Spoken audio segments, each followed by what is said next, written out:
Had to grab my coffee. Ayla, your double is here. Yes. Oh yeah, Corey, why is that happening? I am here as Ayla. Okay. Ayla's just popping up everywhere. I'm just everyone today. Oh, there's Laura. Hi, Laura. Hi. Welcome. And it looks like we've got Nina coming in, so we'll let them come in and give everybody a couple minutes to settle in. How's your week been, Laura? Oh, really nice. I was at an herbal gathering. Actually, that's how I found out about you, from Stephanie. I can't pronounce her last name. Is it Borsari? Oh, with Yeah. the double Whedon, yes. Yeah, and I told her I was writing a book and having like some issues, and she's like, I know who you can talk to. Oh, I love that. Yay. That is really lovely to hear. So welcome. So I'll go ahead and just sort of make introductions, and then we'll get started. I'm going to have you all kind of tell us a little bit about you, what brought you here today, and then we'll get into questions. So I'm not sure where everybody is on your screen, but Ayla is to my left on my screen. Ayla is my amazing executive assistant. Ayla is here to keep me on track, keep me grounded, keep me in check. And she'll also be kind of taking notes and just kind of helping move things along. So that's Ayla. And then Corey is here originally under the name Ayla for some reason. Corey is my business partner, and Corey is the book expert. He is the book publishing expert, book publicity expert. So I'm the book midwife. I help get the book birthed, and Corey brings it to life through the publishing and publicizing. So that is Corey. And then Laura, thank you so much for being here. This is our first time meeting. So I'm going to ask you in a minute to introduce yourself a little bit more. And Nina, we're glad to have you here. Do you want to start by introducing yourself? If you feel like it. Nobody has to speak if you don't want to. Oh, I would love to. Can you hear me? Yes. Okay, well, I am Nina Gully. I'm so excited to see you animated. I've seen you obviously on Facebook, and nice to meet all of the rest of you. You are all on the right side of my screen, which is why I'm gesturing this way. I have been, I don't know what kind of introduction you want, so I'm just going to give you a little, I don't know. Just tell us about yourself. I live just right outside of Atlanta, and one of my dearest longtime 30+ year friends just went through the book midwife process, Shannon Alexander. Oh my gosh, Shannon's amazing. She's amazing. And she and I, Yes. we always say we're very different, but we were meant to be. We're just two peas in a really weird, cool pod.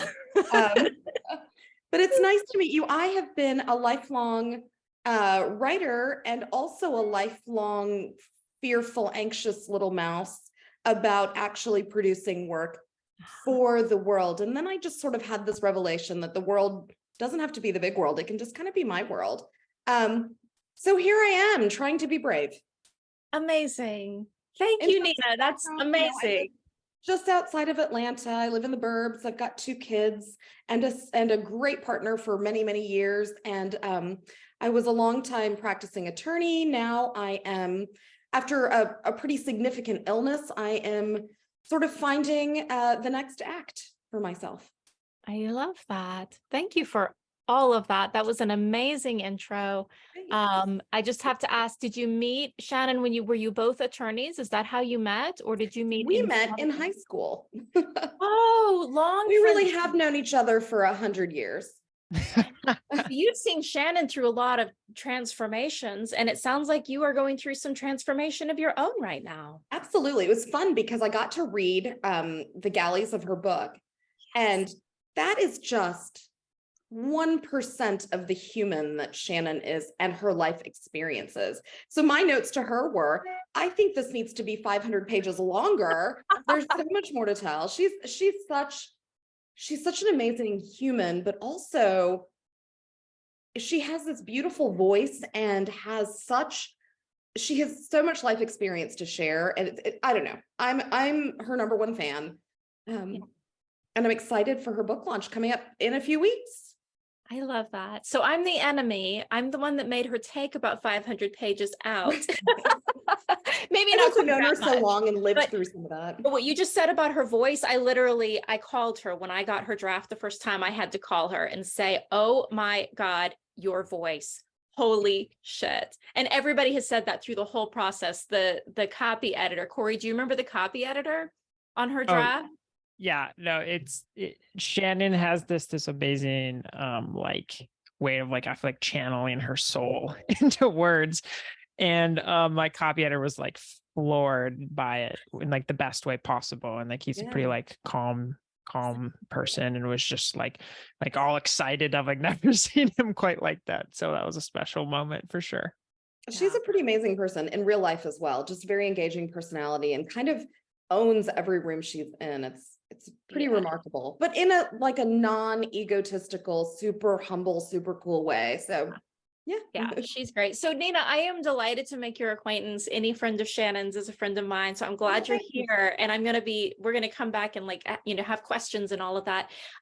Laura, I would love to hear more. Nina, I want to say real quick, thanks for being here and showing up. And I said you're a little bit afraid. And like the hardest part is like just being here. And like I call Fen all the time and I'm like struggling with writing and doing my thing. And Fen's there. And so we appreciate you being here. Thank you so much. I would love to, I write all the time. I would like to do more with it.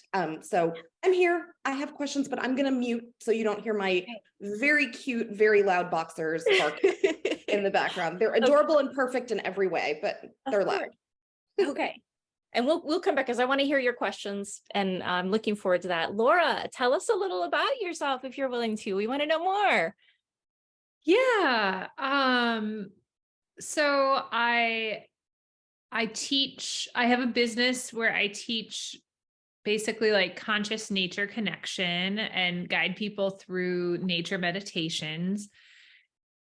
And over COVID, I decided my partner encouraged me to write a book about it, to just kind of get the practices solidified and down, and also I want to impact more people. I want to help people or like inspire people around the world. And so I have a manuscript. It's been edited. A few times by myself and professionally, and it still needs a couple more rounds at least. And I do go in phases where like it's flowing and then like I'm terrified, just freeze up about like, oh my God, like this is such a vulnerable process. Let's see. I'm also in Brand Builders Group. I don't know if you've heard of them. It's with Rory Vaden. He's out of Nashville, Tennessee, and he does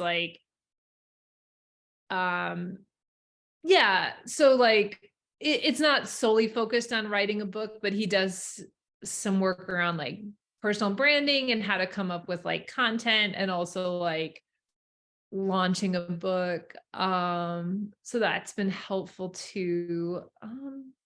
I think that's about it. Oh, also, I'm probably going to move to Asheville in January. Yeah. That's where I live, right? Yeah, I saw that today and I'm like, wow. Amazing. And I love it here so much. I just moved in March. This is the happiest place I have ever lived. I don't think I will ever leave. So come to Asheville. Yeah.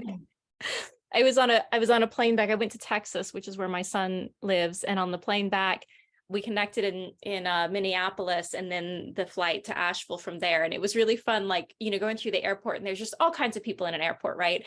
And I get to the gate for my flight, and everybody's either in backpacking gear, or they have purple hair, or they're wearing pride gear, or all of the above. And I'm like, yes, that's my city. I'm going home. Nice. So yeah, come to Asheville. Cool. Corey, do you want, I know I kind of briefly introduced you, but do you want to give a brief introduction and tell people where you have just come from? Because it's super cool. Yeah. Well, thank you. Well, my story all started when I did this really long bike ride, and then I self-published a book about it, and I taught myself how to do it. And then a lot of people asked me, they were like, hey, could you help me do that? And I was like, yeah, for sure. And then 6 years later, that sort of grew into where I'm at today. And I felt the need to go on another sort of grand bike adventure. And so I just actually rode my bike across the entire state of Washington last week. So it was like 740 miles. I tried to do it a lot faster than the last one. And so I did it like these 100-mile days. And it was one of the most like vibrant experiences of my life. And I'm excited. I shot 2 rolls of film. So I have like 60 photographs on here. And when I would get ideas, I would often talk throughout a voice memo. So I have like all these voice memos of random bike thoughts. And so that's going to be sort of the basis of my next book, I think, that I'm going to be working on. And so, yeah, that's kind of me. That's where I'm at. And, you know, my main sort of expertise is really in the design, the production, the publishing of the book, of the product, of aligning it with a broader mission, of a broader vision, maybe a broader business model behind it. And then how can you sort of use that book to pull you where you want to go? And partnering with Fen has been amazing to sort of help with the wordsmithing and the whole book birthing process. And so I'm here today to sort of chime in every now and then and answer questions on the publishing side, but it always starts with Fen's magic. Well, I'm glad you're here. I've missed you while you were gone. So me too. And we haven't even met yet. So like he kind of just blew in from his big trip and it's like, hey, we haven't even had a meeting. We meet later this afternoon. And Ayla, quick introduction of you. Yeah. I am their executive assistant. And so I kind of help them do the things that they love by doing the things that they don't love. So I just moved to Alaska a couple of months ago and I am absolutely loving it. I have 3 kids, ranging from 4 to 11, and I'm a military spouse. So yeah. Awesome. Okay. Well, let's circle back. We'll just do this in a round robin. Nina, what is your most pressing question that you would like an answer to today? Great. Okay. I sort of asked this on Facebook yesterday. Focus. And maybe this is just, maybe I'm asking you to solve my entire life's problem, which is, well, we can work on that. Why not? Let's do it. Yeah. Solve some world problems while we're at it too. Absolutely. We'll just solve all of it. We've got 44 minutes. Let's do it.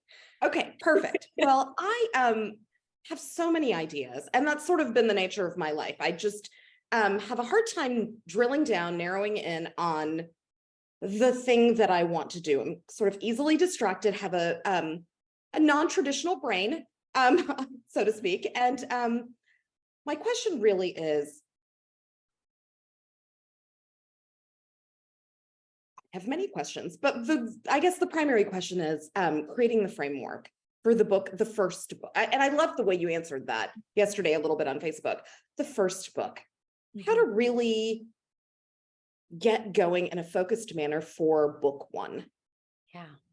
Beautiful. I don't know if there was a question in there, but there's a big question in there. Well, there's a big question in there. There's a big question in there. And the good news is that it's the question that Corey and I help almost every single one of our authors answer.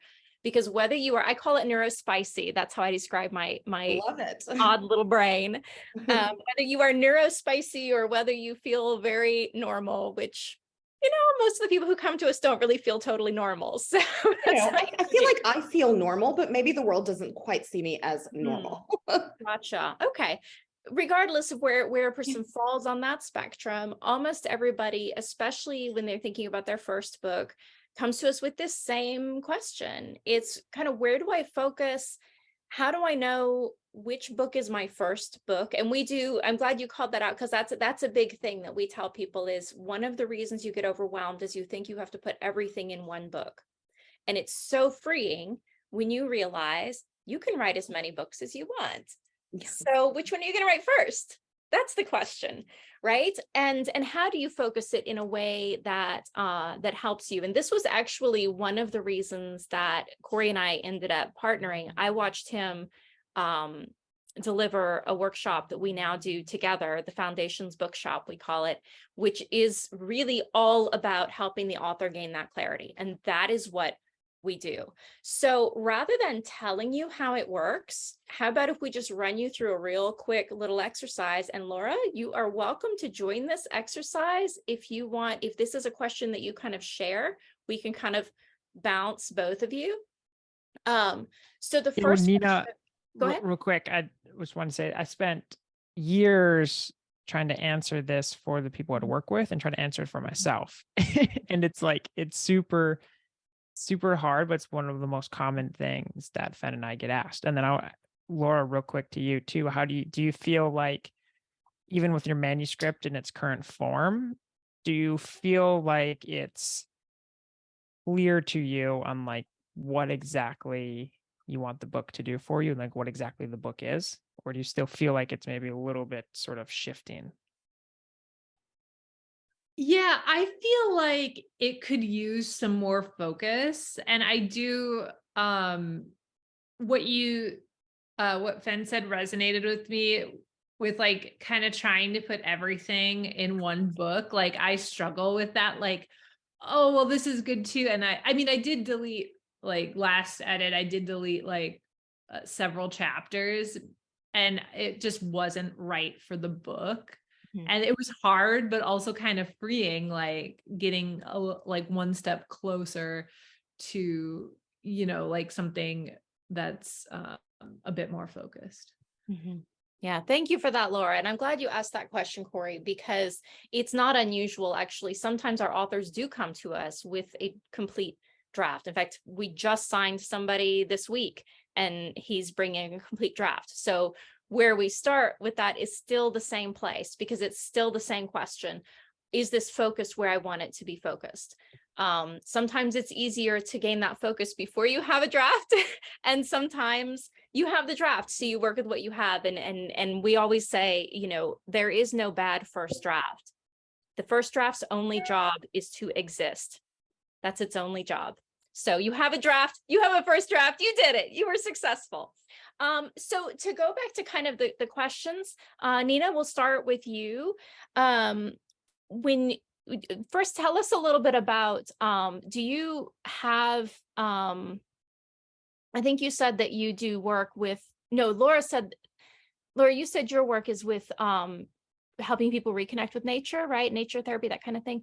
Nina, forgive me. Can you please remind me what kind of work you do if you haven't? All we got is so far as lawyer or attorney, but I imagine that your writing might be something a little bit different, but.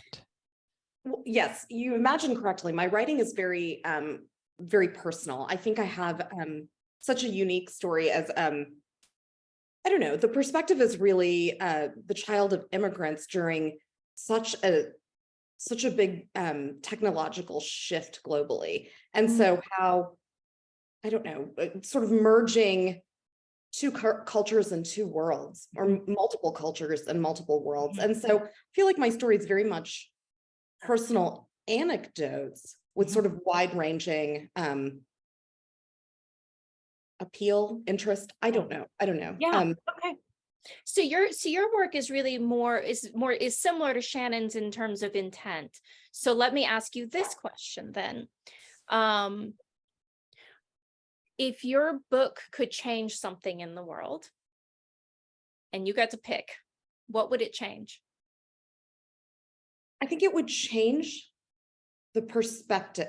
I live, just to give you a little bit of background, I live in a predominantly white, suburban, conservative part of the world. And sort of my family's demographic and certainly our feelings are very different from the area where we currently exist. And so I think one of the impacts I'd like my writing to create would be us entering a room, any of us in our family, me, my children, my partner, and receiving a different immediate response.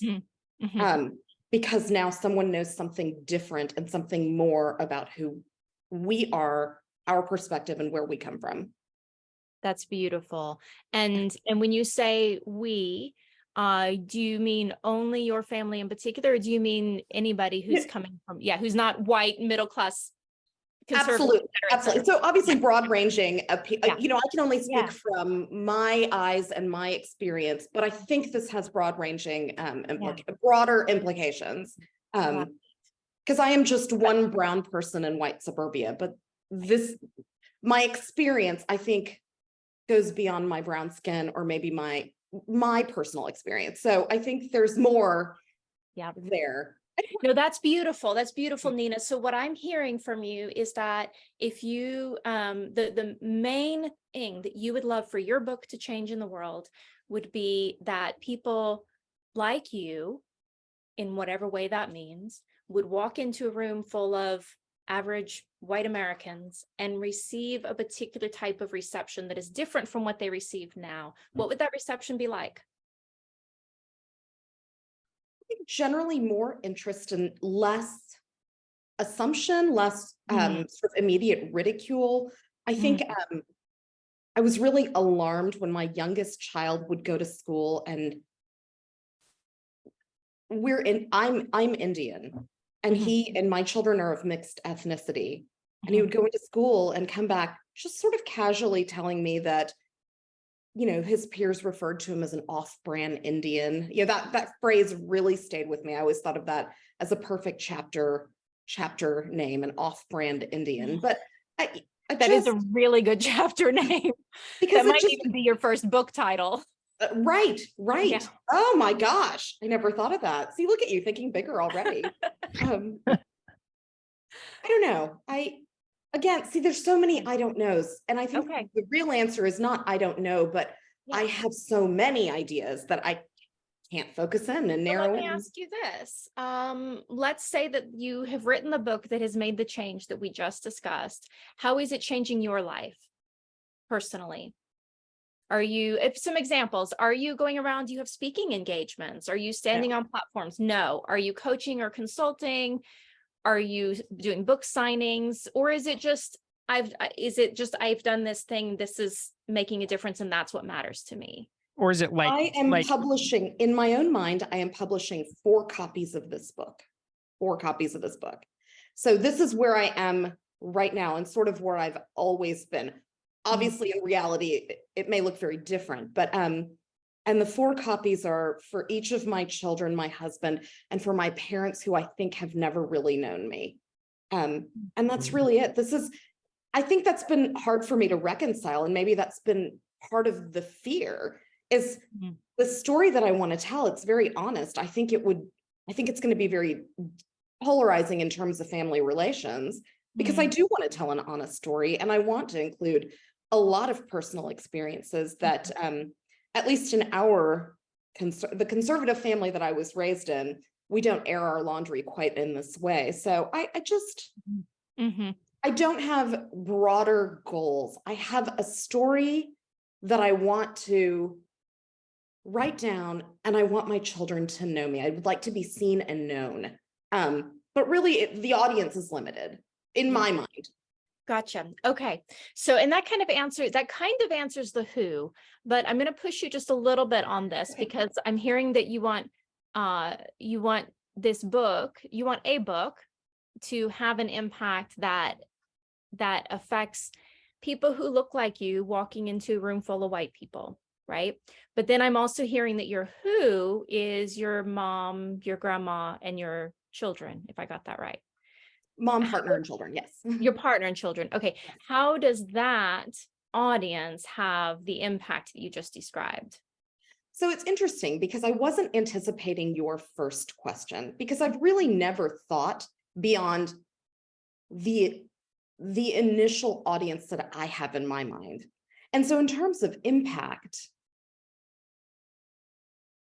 yes, I would like, I think it's all about feeling seen and really the value in the people, the value in having people you love know who you are. And so for me, the broader impact is perhaps less critical than this very small circle. And maybe this is just super personal, like just a super personal journey for me. Maybe it's very, very selfish, and I'm kind of okay with that.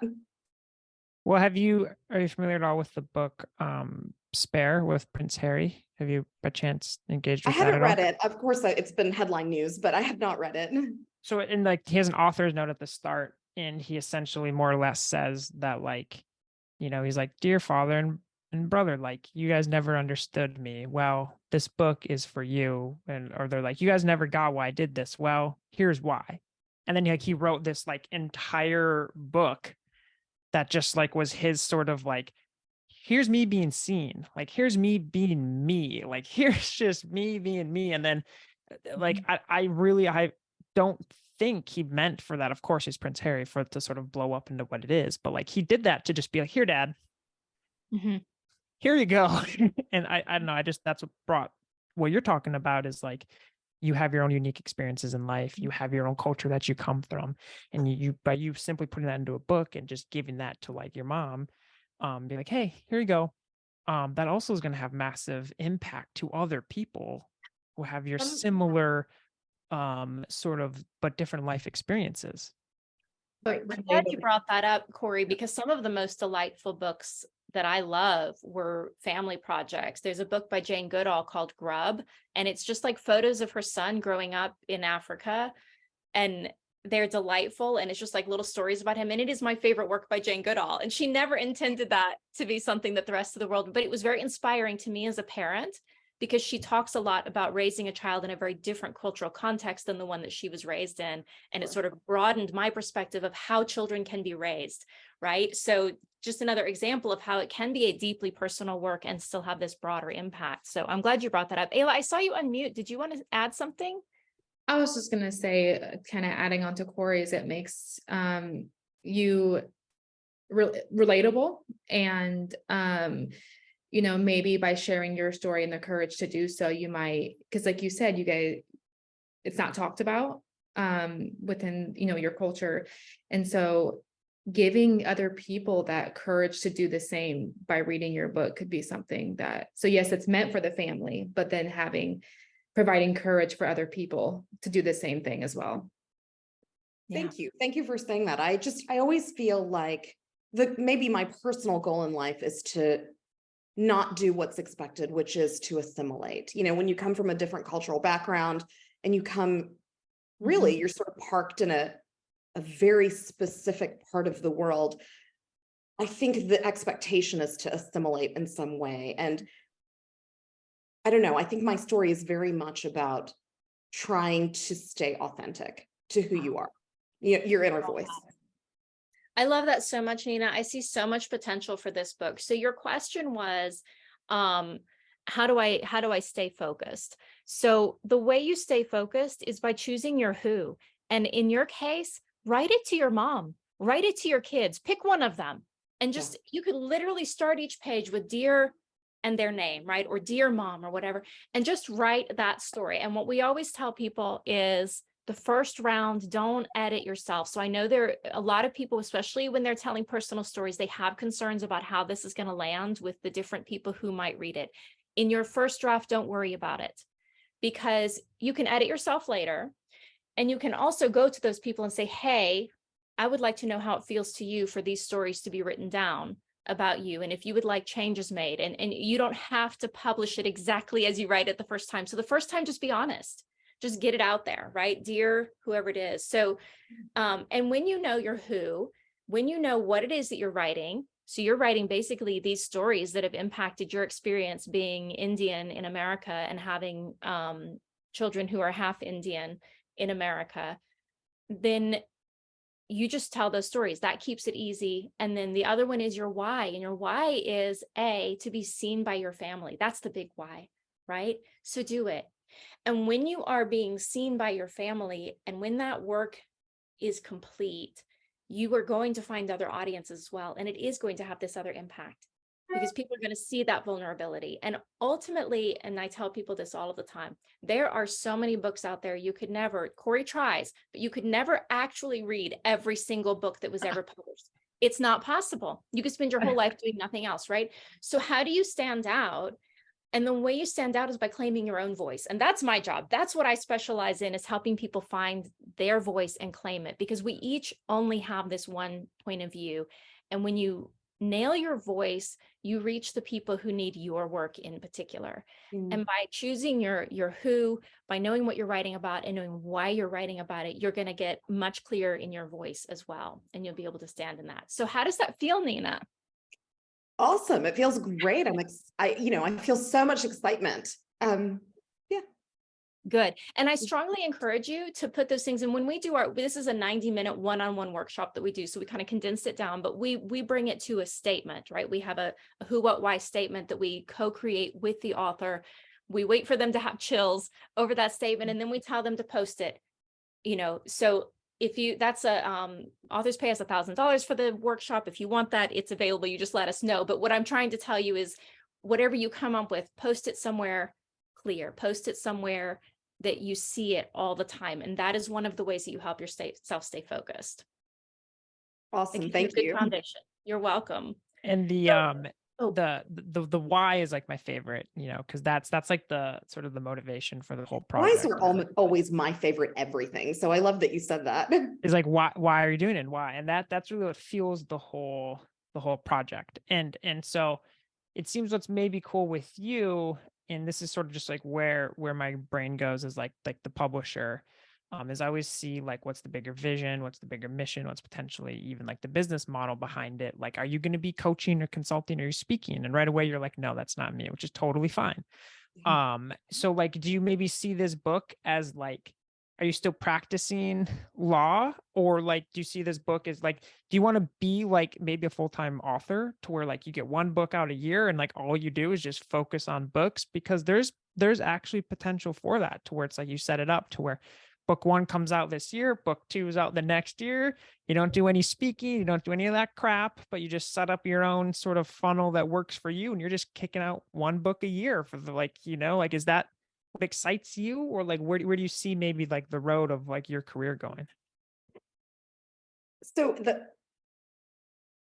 that's a great question. And it's something I've never said aloud, even though I do realize you actually have to speak your dreams in order for them to even have a chance of existing in the universe. But I have never spoken that aloud, but yes, I would like to write books into perpetuity. Really, that's the dream. That is the dream that I've never spoken aloud. And no, I would not like to return to my legal profession. That was, I think, a pretty that door has closed for me personally. Can I tell you what an honor it is to get to be sitting here in this room while you speak that dream?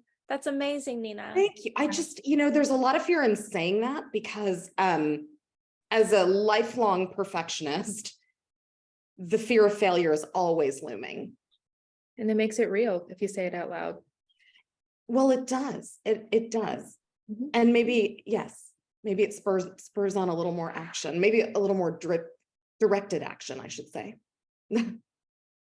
That is amazing and so delightful to hear. And if we can help you, please let us know. We would love to have, a call later with you, or if you want to do that workshop, we do offer, this is the sales pitch. We do offer that. Bring it. Yes. Give me the sales pitch, please. So for the full program where you get me, and this is where that neurospicy part comes in. So you can have that firm foundation, but that neurospicy brain is going to neurospicy, right?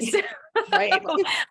So it's really helping to get the book out of you. There's, visionary insights into your process and into your story, and helping you get it the way you want it, all the way to the end of Corey helping you develop your publicity plan and getting it actually published onto bookshelves. Corey, what am I missing? Our full program, soup to nuts, is $35,000. What did I leave out?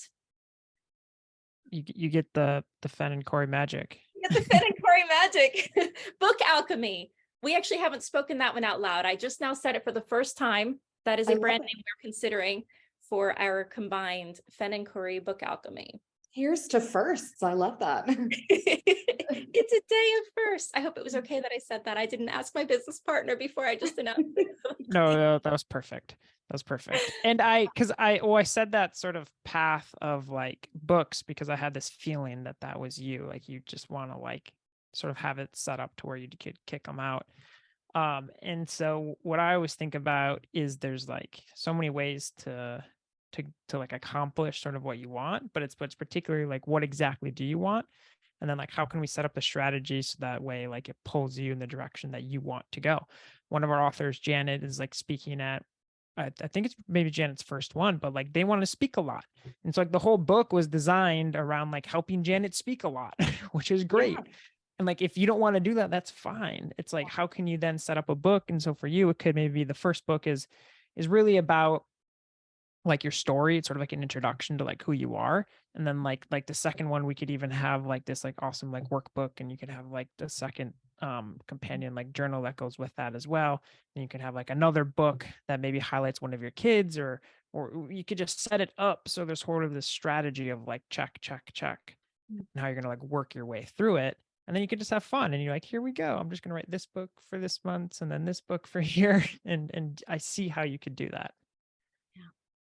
Yeah. Sounds incredible. Thank you.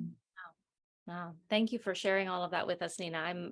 I think the world needs that. You know, I think that the as a person who was raised in white culture, I was initially raised to be colorblind, right? To just pretend the difference doesn't exist. We're all the same, right? And then of course, you have even more sort of obvious toxic versions of people actually being actively hateful and spiteful. But what if we did come into your room and we were curious, right?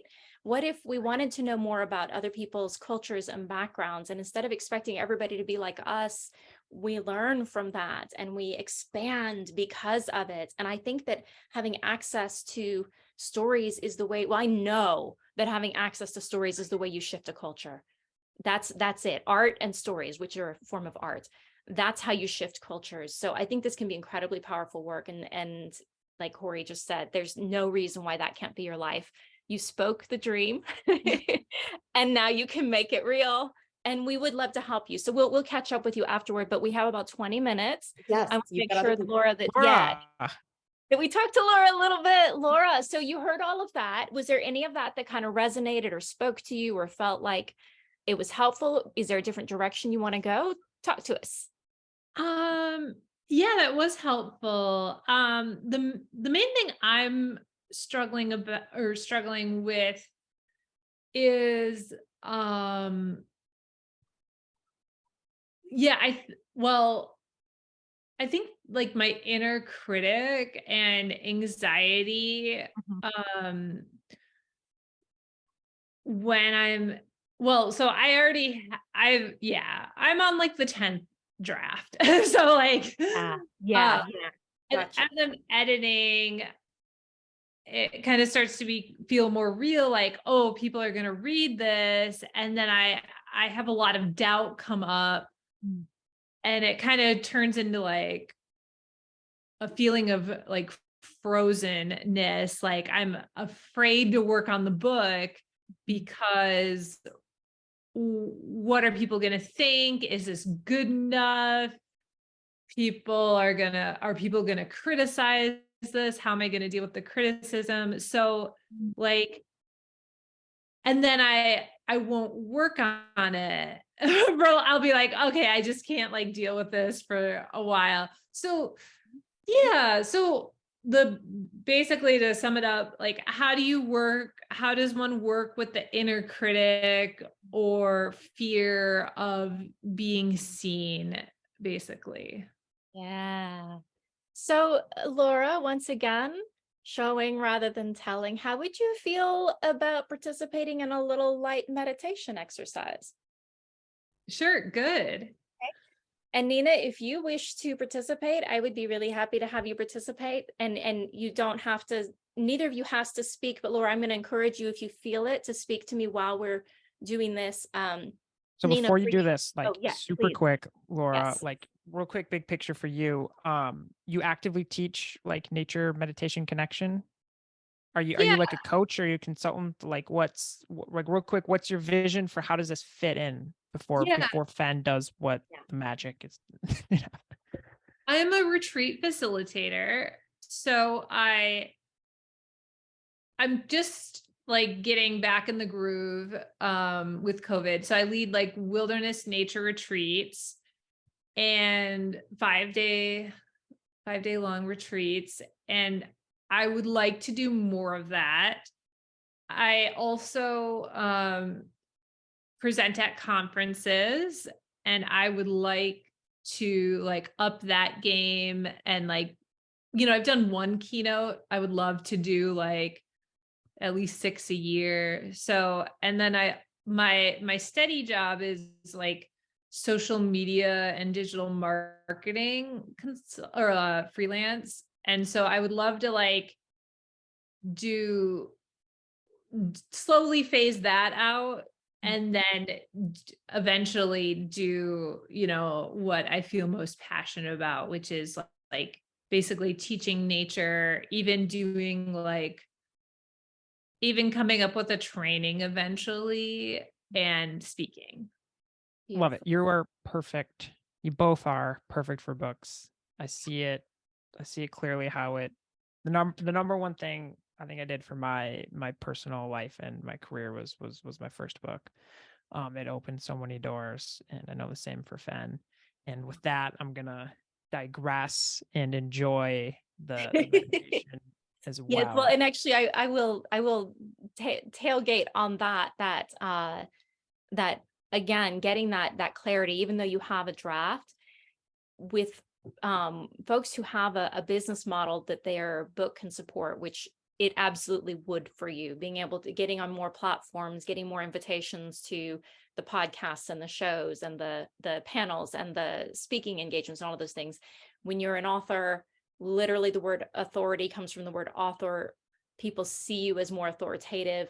And it's just sort of your ongoing promotion. We see this again. Janet's a great example of that. She's been on so many podcasts, she's on stages, so forth. She wasn't doing any of that before her book, and now this is just her life.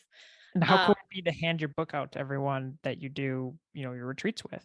Like everyone that shows up, you're like, here's a book, here's my workbook that includes the training. When you do the training, you're like page 20. Yeah. And and so getting that focus for your draft. So there's a number of questions kind of wrapped up in your question, and I jumped on the fear one because it's something that's really fun for me to help address. And we all have fears, and it is often a huge block to doing the things that we want to do. And actually, this is true for neurospicy brains, Nina. A lot of times when we get in that procrastination mode where we're doing everything except the one thing, if we can identify the feeling that's blocking us, then we can often clear that if we know how, if we have the tools, and get back to work. It's not always what's distracting us. We got our little dopamine drivers and all of that, but this is often a very effective tool. So we're going to do this. We've got 14 minutes. So I'm going to take 5 or 6 of those to kind of guide this. So Laura, let me ask you a couple more questions. When you think about, so imagine you are working in your draft. So in the interest of time, I am going to ask you all to just sort of gently start bringing yourselves back. And Laura, we'll talk about that in just a minute. Go ahead and take another deep breath. And as you let it out, just become aware of your surroundings again. Become aware of your connection with your chair and how you're seating. You can move your fingers, your shoulders. And when you're ready, you can open your eyes. Come on back.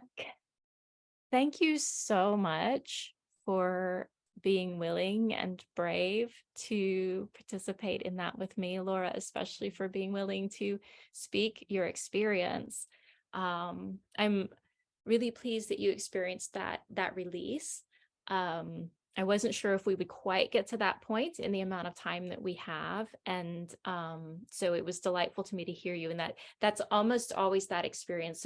So I know, Laura, that you probably, and Nina, maybe you as well, have participated in various healing modalities. This idea of what we're doing is we're integrating where these fears and feelings are stored in the body with our conscious mind and our emotional body, right? And when we do that, we're often able to just release them entirely, and then we can move, right? So when we get that moment of release, we're then able to move forward. So Laura, tell me a little bit about how you're feeling right now. Yeah, I'm feeling a bit better, and it's kind of like I understood myself more, and like in this moment, like I don't feel afraid of the book. I feel like that is trying to keep me safe. But I also saw in the meditation that I don't know, some dots connected. I don't quite have the words for it, but it was kind of like, it's also keeping me like small. And there was something that integrated that was like, I don't know, that just like connected the dots basically. Yeah. And that like, I don't, I don't know. It's not, these aren't quite the right words, but it's something like, it's not totally logical. I mean, even though like there were causes and conditions that led me to feeling that way, am I really going to be unsafe if somebody disagrees? Yeah. Yeah. Beautiful. Laura, thank you so much for sharing that experience. Thank you for giving me the opportunity to work with you in that way. And just real quick, because we are almost out of time, Nina, I would love to hear like maybe 1 minute. Did you have any resonances? How did that go for you? It was, my experience was a little bit different. I think I felt a little worse actually, Right. only because my battle royale within is very much about not feeling like I'm going to be good enough. Whatever that standard is, it's arbitrary, it's a moving target. But because my struggle is me versus me, I could sort of feel in my chest while Laura was relaxing, I could feel my chest tightening. I could feel the battle sort of doubling down and gaining some traction. So I actually left your meditation a little bit sooner than, so my experience was different, but I think it was also incredibly valuable because again, it's a lifelong, for me, it's the lifelong struggle is the me versus me. So I loved that you did this sort of very intentional exercise because it sort of brings into awareness the thing that I maybe forever will work on, and maybe I need to find different angles to sort of approach it from within. So that's my 2 minutes. Thank you. Thank you so much for sharing that, Nina. And I am glad that you left the meditation. And really, I should have said at the beginning, and I almost always do, that if it becomes too intense, you are always free to come out of it, because that is sometimes the experience that people have. When we work this for longer, we can usually find that moment of release. So if we had longer, and if I were focusing specifically with you, we would probably get there. Yes. That said, it's always important to give yourself the relief. Like this is not about punishing or stressing yourself out, right? So I am glad that you took care of yourself, that you came out of the meditation so that it didn't become too intense. And I do want to encourage you that it is possible to relieve a lot of that. You know, I am not a therapist.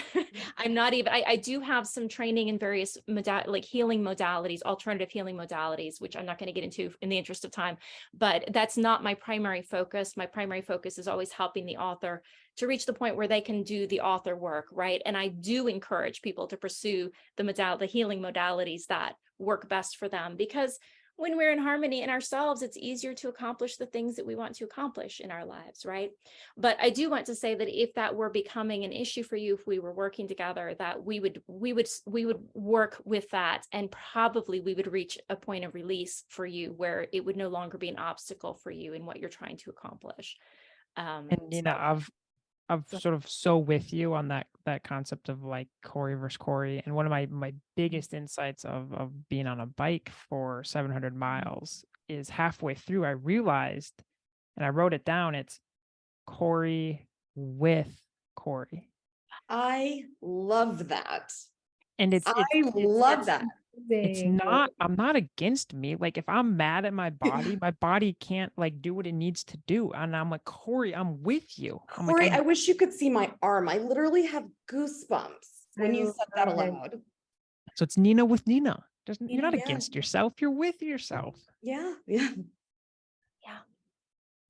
So we are at time. This was so beautiful. Laura, Nina, thank you for coming. Thank you for bringing your whole selves and your whole hearts to this call today. It has been absolutely my honor. It's been my pleasure. We will put this episode up on the YouTube so you can come back and watch it again. Ayla will be following up with you. Corey, and I think I can speak for Corey here. We would love to work with either of you. Just, if that is something that you are interested in, let's set something up. Let's get some one-on-one and make some things happen. I think there is so much potential in both cases for you all to have such an impact with your work. However you go. Yeah. And in the sake of time, if you want to do a quick little 15-minute catch up with us to ask more questions, feel free to just like let us know. What we usually like to do is we always start with the foundation bookshop, which answers, like we start there because it gives clarity. And so I'm not going to dive into it, but if you're curious about what that is, just shoot us an email and let's do a quick little 15-minute call. And we can talk a little bit more about what the foundation workshop is and how that gives you clarity. And I'll let you two just sort of marinate with that over the weekend. And I was also going to mention on the YouTube channel, the last episode that we had is like a quick overview of what that foundation kind of looks like. So, in action. So again, thank you so much. Laura, Nina, any last final comments before we close the call? Thank you so much. That was really helpful. Good. I'm excited to see what comes of it, regardless of whether we work together or not. Please stay in touch. I'm excited to see how your work unfolds, and we will. Oops. Oh, mine just popped something up too, because I have a call in a few minutes, so I better go. But it was delightful. Thank you so much. Thank you for making Ask the Book Midwife amazing. And maybe we'll see you all soon. And if you send us your snail mail addresses, we'll get some of our own feminized books sent out to you all. My first book is titled Why Do You Exist? Here. And once again, I don't have my book next to me, but and Fen got some books there. But if you're interested, let us know. So hope you both have a wonderful weekend. Thank you so much for your time. Thank you. This was so helpful. Excellent. I'm glad to hear that. All right. You all take care. Bye-bye.